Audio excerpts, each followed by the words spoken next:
தமிழ்நாட்டில் மீண்டும் ஆரம்பமாகும் கனமழை அடுத்த 6 நாட்களுக்கு வானிலை மையம் எச்சரிக்கை.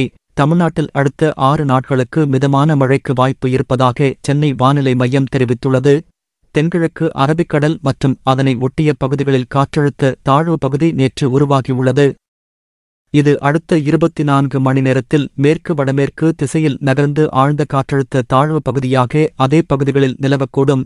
இதன் காரணமாக இன்று டிசம்பர் 31 தமிழ்நாட்டில் ஓரிரு இடங்களிலும் புதுச்சேரி மற்றும் காரைக்கால் பகுதிகளிலும் லேசனாது முதல் மிதமான மழை பெய்யக்கூடும்.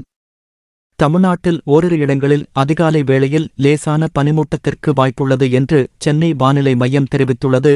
ஜனவரி 1 முதல் 5ஆம் தேதி வரை தமிழ்நாட்டில் ஓரிரு இடங்களிலும் புதுச்சேரி மற்றும் காரைக்கால் பகுதிகளிலும் லேசானது முதல் மிதமான மழை பெய்யக்கூடும் என்று சென்னை வானிலை மையம் தெரிவித்துள்ளது.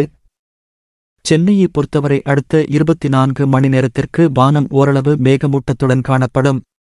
அதிகபட்ச வெப்பநிலை 31 டிகிரி செல்சியஸ் மற்றும் குறைந்தபட்ச வெப்பநிலை 22 டிகிரி செல்சியஸ் மற்றும் குறைந்தபட்ச வெப்பநிலை 22 டிகிரி செல்சியஸாகவும் இருக்கக்கூடும் என்று சென்னை வானிலை மையம் தெரிவித்துள்ளது. இன்று குமரிக்கடல் மற்றும் அதனை ஒட்டிய மன்னார் வளைகுடா பகுதிகளில் சூறாவளி காற்று மணிக்கு 40 முதல் 45 கிலோமீட்டர் வேகத்திலும் இடையிடையே 55 கிலோமீட்டர் வேகத்திலும் வீசக்கூடும் என்பதால் மீனவர்கள் இப்பகுதிகளுக்கு செல்ல வேண்டாம் என்று அறிவுறுத்தப்படுகிறார்கள்.